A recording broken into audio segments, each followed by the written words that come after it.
Brian Solis is globally recognized as one of the most prominent thought leaders and published authors in new media. A digital analyst, sociologist, and futurist, Solis has influenced the effects of emerging media on the convergence of marketing, communications, and publishing. He is principal of FutureWorks, an award-winning new media and business strategy consulting in Silicon Valley, and has led interactive and social programs for Fortune 500 companies, notable celebrities, and Web 2.0 startups. BrianSolis.com is among the world's leading business and marketing online resources. So that's the official intro. The unofficial intro is I've known Brian for a few years, besides being a really snazzy dresser. He's a nice, really nice guy, and he knows what he's talking about. And he has a book out here called Engage, which I think you'll really enjoy. And rumor has it that the first certain amount of people who are in line after his keynote will actually get a copy of the free book. So avoid the stampede down here after. He will be available for questions after the keynote. So let's bring him out. Brian, give him a big warm welcome. Come on. Hey. Oh, wow, there's actually people here this morning. I have a question. How many of you are actually coming here from out last night's festivities? Anyone? Yeah, I had a feeling. Me too. All right, so before we get started, though, I want to say thank you to Missy and also happy birthday. I hope today you actually get to celebrate it like the rock star that you are. All right, so they say flattery gets you everywhere, and so I will have to say that it is a little intimidating speaking in front of some of the internet's smartest, most creative individuals, but I will do my best. So let's start with a story. This presentation starts a little like this. Twitter, Facebook, Groupon, Foursquare. You ever heard of those? Everybody seems to be talking about them. And like all interesting movies, we'll start with the end first. And I'll pay homage to Hangover, not just because I have one, but because the way that movie begins is they wake up in this massive suite and they're trying to figure out what happened. Well, the social web blew up. It's not just those 4 little networks. It's a bunch of networks all over the world. We're not even sure what it means. We just keep focusing on the big 4. And what ended up happening was that the whole landscape of media, I won't try to explain this, but I will just say this. The whole landscape of media blew up, right? It used to be paid media, earned media, and now we have sponsored media, owned media, participatory media, all kinds of different forms to try to nab the attention of a potential customer. Now, I didn't make up the name, but now we have F-commerce, right? You blink, and suddenly people are creating stores on Facebook tabs, 1-800-Flowers, Swarovski, all kinds of new opportunities to sell, right where attention is focused. And it's huge, right? Because every time somebody buys something, their whole social graph knows about it, which is crazy, but cool, good for us. But then you blink again, and now brands are launching command centers and mission controls to watch all of the conversations in social networks. This is Gatorade's, by the way. Dell just announced one as well. You'd think that we were talking about NASA.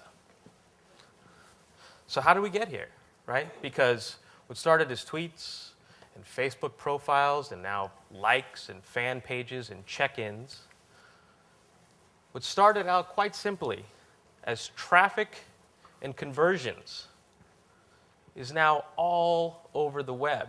A whole philosophy, a whole methodology is different, right? Bottom line hasn't changed. We still need to make money for ourselves and for the people that we're working with. But social media introduced something a little different to this, right? You guys have heard all those usual words before. Suddenly, we, as well as the people that we're trying to connect with, are sizing up who they are, who each other are, based on their actions and words, based on who they're connected to, right? There are credit agencies right now that are scanning people's scores on Twitter and Facebook in terms of influence to see whether or not they're credit risks, right? Whether or not they can get a loan, whether or not they can get a payroll advance based on who they're connected to in social networks. So it's not anything new, right? Online reputation is now becoming massive. It's referred to as social capital. You guys have heard it all before. It's not going away anytime soon. The difference is that the losers get casted out quite publicly. And it's happening every day. Babies and cats. That's all I want to say. They're always good for a quick snicker. But it's true, though, right? What's happening is that the individual is becoming empowered, right? What we used to be able to take for granted in terms of clicks and conversions is now becoming a little bit more sophisticated than I think we give it credit for, right? We talk about bullshit words like authenticity and transparency. But when we talk to the double rainbow guy, we say, what does this all mean? Right? What does that mean? I don't know. I don't know what it means to be authentic and transparent and how I convert that into clicks and money. I know certain things, right? I know that things are changing, so much so that I have to pay attention. Not that I'm going to try to imitate this accent, but just pretend like you hear it in your ears. Say hello to my little friend, the FTC, right? Now the government is trying to get in on this because they can't tell the difference between a real endorsement and a pseudo-endorsement or a social endorsement or a blogger and a celebrity, a blogger and an advertiser, a tweet and a big brand. Come on. Somewhere in the middle of this is where we have to focus. Somewhere in the middle of this is where money is, where relationships are, where networks are built, and communities are developed, right? Because it's not just about the affiliates, it's not just about the networks, it's about the people that we're trying to at least steer on click paths. So even though Gary Vee says we're going into the era of the thank you economy, I believe that we have to first start here, this idea of a trust economy, right? How many of you use Twitter? All right, how many of you are using Twitter right now? All right. But that's my point. Right? This is the beauty of what's happening today. If I want to reach your network, I have to say something compelling to you so that you retweet it, so that I can reach your network of individuals connected to you. So my point of distribution is now your mobile phone. And I have to say something, hopefully in a soundbite of 140 characters, that's worth tweeting. The idea of the network is changing, and you are the filter for it. So in order to connect with this network, I have to first connect with you. I have to earn that attention in order to keep you retweeting, in order to keep you liking content. I have to earn your trust. I have to actually earn that. In a lot of the studies that I've been doing, I've been finding very distinct differences between the traditional consumer, which is no news, and the online consumer, which is not necessarily new either. But this idea of a connected consumer or social consumer is something where I'm focusing all of my attention right now. And it starts with the millennials, and it starts with you and me, the ones figuring out how to make the net work for us, make the net work for those that are around us. There's more than these two people, by the way, who are representing the social consumer. I call this the ecosystem. The reason why, it's not a bad thing, it's a good thing, but information, how it travels, is so different now, right? We used to go to places to read news. We used to turn on the television to watch, what happened today. We used to go to CNN.com to see what was happening around the world. But now we make information come to us, right? And how you determine that is by the people you connect to online, right? On Twitter, Facebook, whatever, RSS, if anybody still does that. The point is that information has to get to you in order for you to do something about it, because you're not following this destination path that previous consumers, online consumers, used to follow, right? The idea now is to get into the stream, whether that's in TweetDeck, whether that's in Facebook. How many of you use something like TweetDeck or CoTweet or Hootsuite, right? I call that the attention dashboard, and since it's so fitting that we're in Las Vegas, it's basically the slot machine of your attention span. Depending on how many people you follow, makes that thing spin like crazy, especially if you have multiple columns open. So really what we're talking about is attention. Attention isn't just thinning, right? We're not losing it, it's just changing. And in order to grab it, we have to come to you. We have to go to the places where individuals are focusing. And there's a whole bunch of people trying to do that, right? I mean, Facebook says that there's 30 billion pieces of content that get shared each month. Twitter says that there's 100 million tweets that fly across the Twitterverse every day. I think they just set a new record. I don't know what the tweets per second was on New Year's. I think it was something like 6,700 per second. It's crazy. But here's a real example of attention, right? 92% of all retweets will happen in the first hour. There's actually another stat that I don't have on this slide that says even the best retweets only last an hour, which is ridiculous. Something so important. If you want to keep it alive, you have to tweet it again later in the day. But only 6% of all tweets, 100 million tweets in a day, only 6% of those will see one retweet. So attention is ridiculous. How many of you guys know this one?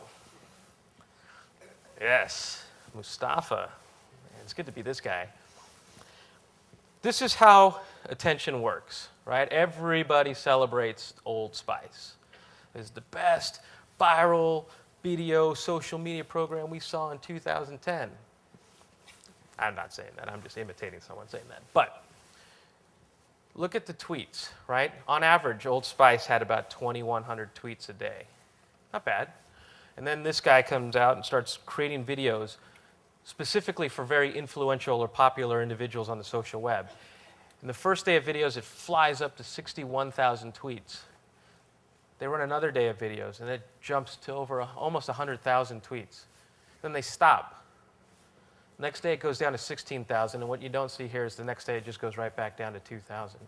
You're competing for the moment. You're competing for attention. If you stop, people stop talking. It's an unfortunate reality. But the good news is that the social consumer is already spending more money than even the traditional online consumer. So it's just a matter of connecting with them and steering them. Because they all say that once they start liking or fanning or following a company, they are going to buy and they are going to refer. It's huge. But then again, this is the ecosystem. So how do you reach somebody when they have their TweetDeck open, the Facebook wall open, their Foursquare open? How many of you checked in to Affiliate Summit? Right on. Is the mayor here? Yes, ma'am. All right. Missy. People are checking in, right? And checking in is becoming a form of social currency. It is an endorsement, your endorsement for where you are going into. If you like it, you keep coming back. Eventually, you become the mayor. That mayorship is a form of social currency. Understanding how to get people to check in over and over and to leave tips and make referrals is the art of manipulation, the art of influence. That's part of our job, right? But consumers expect to be rewarded. They know, they're starting to figure out that they don't want any badges anymore, right? We're going to have badge fatigue. I think we had badge fatigue the second day we were all on Foursquare. We now want something better, a little bit more substantial, a little bit more tangible. Likes on Facebook. They're becoming a form of social currency too. When you like something, right, that you let your social graph know. The average consumer, I think this number's low, but this is what Facebook says. The average consumer is connected to 130 people, right? If you look at what Walmart did when they were imitating Groupon, they said the first 5,000 people who like this plasma television can have it at $3.99. You'll unlock the deal. Well, 5,000 people clicked like to unlock the deal, and 5,000 times 130 within minutes is a lot of people. It's a new type of distribution network. It's a social network within a social network, right? And Levi's figured that out. They'll sell more jeans if they can get people to like them, so they created a like store.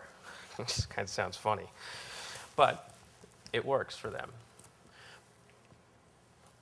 But we are broadcasting every step, right?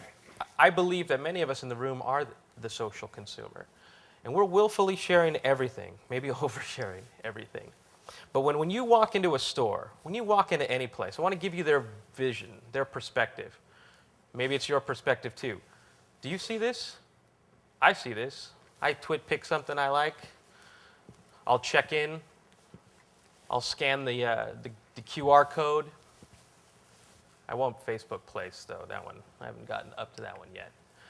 But the point is that we're piping our Twitter to our Facebook, to our Tumblr, to our Posterous, and we're building these really sophisticated distribution networks around ourselves. The ecosystem is a whole new universe of these nicheworks, as I call them, networks around you, and you, and you, and they're all different depending on how you wire all of your networks together. And anytime you check in, you share something related to a purchase, whether it's a decision, whether it's research, you start to trigger that. You start to get other people thinking about it because the purchase becomes a shared experience. There are networks, I'm sure you guys have heard of them, like Blippy, where people are wiring their credit cards, their iTunes, their Amazon accounts to these networks. And every time they buy something, it automatically generates an update. Brian Solis just bought Kings of Leon on iTunes for $9.99. And if I have my Blippy connected to my Twitter, connected to my Facebook, connected to my Tumblr, now the whole world knows that I just bought Kings of Leon. And look what happens. People start talking. American Express has figured this out. They've created an app to do the same thing, and people tweet it like, oh, I just bought a green tea frap. That's so tweet-worthy. But look, this woman bought a pair of shoes, and that started a conversation. And I bet you those people went out and bought shoes eventually too. Meaning that the transaction becomes an experience worth sharing, and an experience very incredibly networked. And I spend a lot of time reverse engineering these networks to figure out how to make them work. Because the online consumer and the social consumer do things differently already. And it's only starting to diverge. This is why you see this big Cold War brewing right now with Google and Facebook. If you want to get information about a product that you're considering, you go to Google. When you want to get recommendations about making that purchase, or recommendations on what to research, you take to your social feeds. I've got people all day long when I ask questions like this. Hey, do you ever ask people on Twitter about your next purchase? The first thing is yes. I don't make a move without my tweeps. That's what I get all the time. But when you peel back the layers and you start to look at, beyond whether or not this is silly or this is actually the future of everything, some really interesting stuff comes up. I've been able to put together every touch point of a decision-making process through social networks. We talk about privacy. Well, the reality is that we're sharing everything. And with the right filter, you can pinpoint when somebody's thinking about making a decision to switch it to a purchase, if you're paying attention. So you look at all these sophisticated command centers, and they're monitoring for conversations and mentions and references and sentiment. They could actually be monitoring for closing deals. So I call this the social effect. This is you guys, right? You guys are here, connected right now. And so I'm connecting to you and through you at the same time. And this is the reality of the social consumer. You have an audience with an audience with an audience. And they're all highly networked. And they're all ready to do something. They have an itchy tweet finger. They have an itchy update finger. This behavior can be steered in positive directions. And that's, I think, what all of us want to do. But we have to recognize something, that it's called the ecosystem for a reason, right? How many of you guys have heard of Clout? All right. Keep your hand up if you ran your Clout score. All right. Sweet. Clout, as they call it, the standard for influence. Influence debates aside, people really are treating it as the standard for influence. The Palms Casino and Resort, a local favorite, they have their Clout Club, right? I believe that they check your Clout score, and if it's of a certain number, you get your high roller treatment. Why? Because they know that you will tweet everything from a different perspective because you're now their high roller. You will send to your network for every reason why somebody, next time they come to Las Vegas, should visit Palms. Sorry, Wynn. But I've been studying influence. I've been studying influence versus reach versus effect versus cause versus popularity. And there's 2011, this thing is going to be probably overfull of logos. But in the meantime, you can see already that influence is starting to become a standard in general. The social consumer is measured not just by what they say or who they're connected to, but what happens after they say something. This network is becoming much more sophisticated already. But for all the businesses that aren't paying attention to this, to the networks that aren't figuring out how to engage the social consumer, how to steer the social consumer, you just operate in a business that basically has to apologize for being open. All right? This is the tweet stream for an airline. This is random snaps, by the way, not waiting for some big problem to happen. If they had a command center, I bet you they would see this. And if they went down and started peeling back, who are the social consumers leading these conversations, making these words so huge, they could figure out ways to reverse engineer it and manipulate the experience to start being more positive. That's part of my job this year, right? But it's not rocket science. I mean, I don't know that it's news to anyone in this room that AT&T sucks with the iPhone, right? How many of you are going to Verizon, by the way? Anyone? Yeah, I know I am. But look, here's Comcast, here's AT&T. At any random snapshots, just people hating the experience, right? There's now an index, thanks to Twitter, that shows the most hated companies in the world based on how people are tweeting. And it's updated in real time, by the way. I don't even know that these brands know that this stuff exists. But an experience, whether it triggers a sale or not, is going to be a positive or negative experience, right? Nobody wants that indifferent experience. But I believe you get to choose which one you want. Right? You guys remember this? Dell, Hell. I still refer to this because I think this was a landmark, like in the legal world, the landmark case that got brands to pay attention, right? All because somebody really used some very sophisticated social platforms to complain that ended up triggering traditional media and getting a company to pay attention. So got the company to do what this airline needs to do. Start listening to people and building products and services and networks around them so that they can cause positive experiences. Because it's all social, it's all connected, right? GoDaddy seems to figure it out. But does your network, does your company know how to handle this social consumer? Are you wired for this social consumer right now? Because in many cases, no matter how smart we are, no matter how connected we are, they're outsmarting us, right? There are some kids at a college that were studied by Dana Boyd, who's basically an anthropologist for Microsoft. You guys ever heard of whitewalling or super log off on Facebook? You have kids who have figured out they don't like having to deal with the drama if they make an update that a certain friend reads the other way when it was supposed to be read this way. They don't like having people have an opportunity or a blank canvas to leave negative things on their Facebook wall. So when they log off of Facebook, they disable the account. And when they come back on Facebook, they enable the account. Invisible, visible. It's like a power switch. Any of you do that? I don't. You do? Super log off? Right on. It's already changing. People are starting to figure out that it's not just about the click. It's about the network. It's about what's going into that network. It's about driving experiences, right? Not just responding to them. I think everybody who talks about social media is like, yeah, we're listening to the conversation and we're engaging, we're responding. But to what extent? Why? Why are you doing that unless you have a desirable outcome, right? Because that's why we're here. We need certain outcomes to happen. But with social, your intention needs to come through, right? Can I have your attention, please? In social, it's can I have your intention, please? And so for those of you who listen to Drew talks a lot about psychology. But in social, it's really true, right? It's the ecosystem. It's about sociology and psychology, right? It's about putting a fifth P into the mix. People, us, you, me, this social consumer, about making decisions and architecting experiences and click paths around this, around the ecosystem. Right?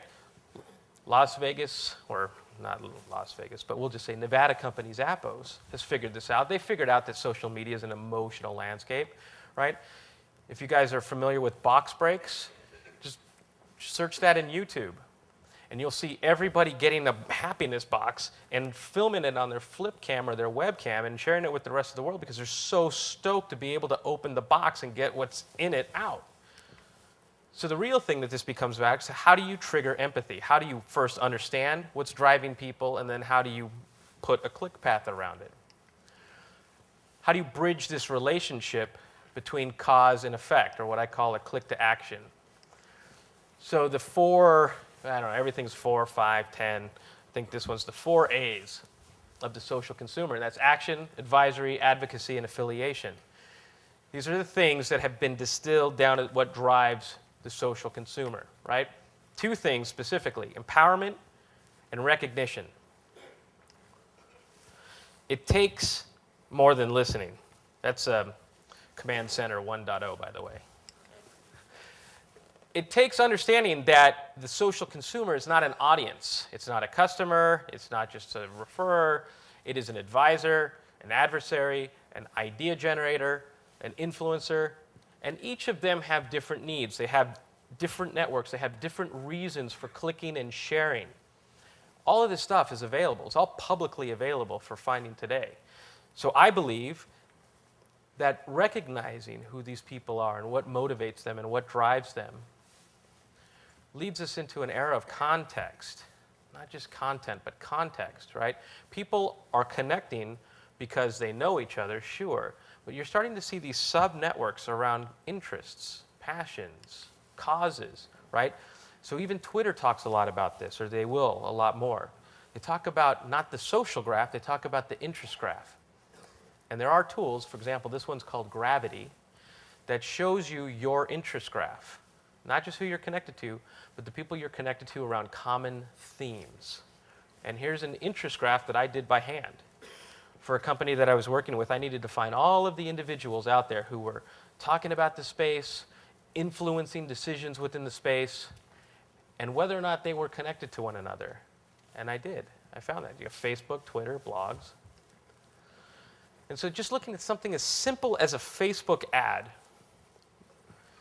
you can apply demographics and psychographics to this thing and make it work ridiculously in the span of a few hours simply by manipulating who you're targeting and why, because you know who you're targeting and why, and everything that's in that box addresses them differently. So to show you a little bit about this, Starbucks doesn't know I did this, but I went and I used a tool called Researchly to show that you can find the exact people you need to reach and what makes them tick so that you can then reverse engineer their actions. So mumbo jumbo about the process. Of the people most often tweeting about Starbucks, these are the words that move them. Love, life, friends. I love that marketing is in there too. Family, sports, right? And you can see that when you pull it together, really, the biggest things are family, religion, and love, special interests. Not a lot of ahas there. I mean, more ahas in this one. But you get to start to see, or you get to know who this social consumer is for Starbucks, right? You get to see that a lot of them are in social media. A lot of them are in marketing.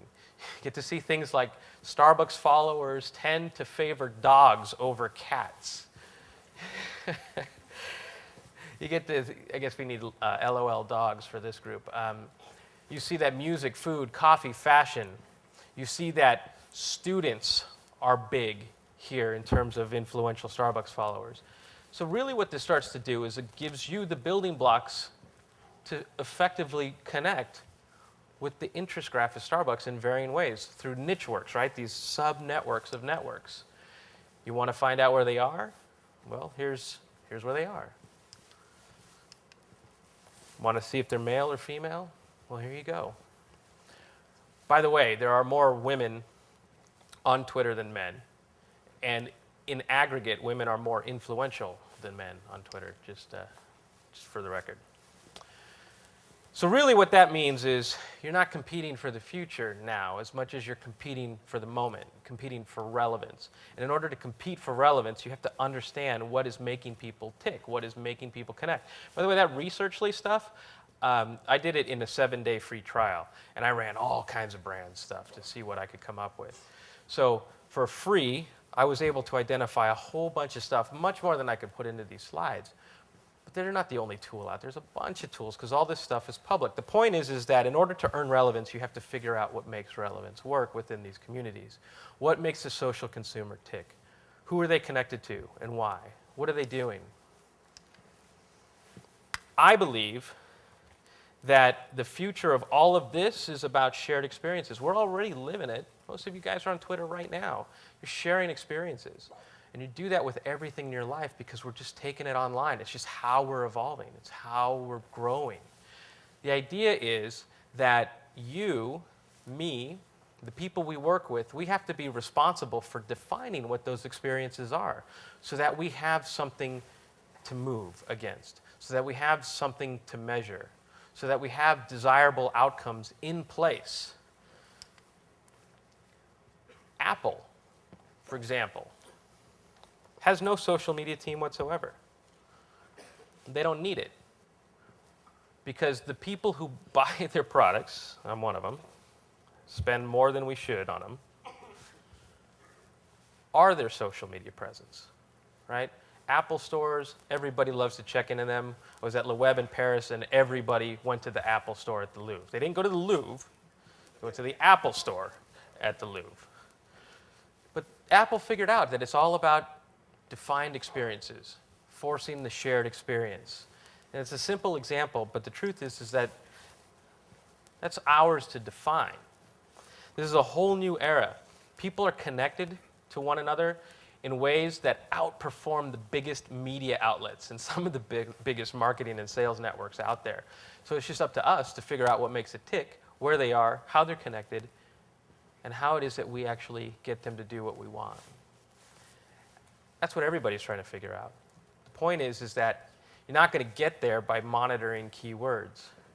You're not going to get there by proactively creating content and distributing it, or putting links, or building landing pages, or building paths that don't have any relevance for the social consumer. Now, it's different, right? I'm not saying you have to change everything you're doing. I'm just saying that it's different. And it augments what you're doing. And it's definitely worthy of experimentation because everything that I've experimented with on these fronts outperform anything that I was doing previously to the point where now I'm almost exclusively on this stuff. But I guess what it really all comes down to is the idea of this. This is a moment of which has yet to be written in terms of its future. And so it's up to each one of us to figure that out and to test it, to experiment with it, to succeed, to fail, right? If you watch that Michael Jordan YouTube video that's making the circuit, right? He talks about every shot he missed. He talks about every game-winning shot that he blew. He talks about all the things that just make him sound like a human being. And then at the end of the video, he says, and that's why I'm me, because he looked at those failures in order to better himself. Now, social's not a basketball game, but the truth is that there's a lot of experimentation out there. There's a lot of things that work and don't work. But no one knows that until you start trying something new. And so I guess that's what I ask you, is to try something new in ways that actually make this stuff matter, to make people pay attention to it, to make people stop saying, oh my God, when is this fad going to end? How long do I have to keep tweeting? How long do I have to keep updating my Facebook status? Am I going to get social network fatigue? No, the reality is it's moving this way. These networks are becoming really sophisticated and really efficient. But it's about capturing attention where attention is focused. And that's our job, figuring out where it's focused, figuring out whose attention we're trying to get, and then reverse engineering it so that we can actually make it work for us. Now, to save the amount of ibuprofen you guys take, I'm not going to throw any more data slides up here, but I will stay around for questions. So I'll wrap up a little bit early so that way you have time to ask the questions and then get to your other sessions. So with that, thank you very much.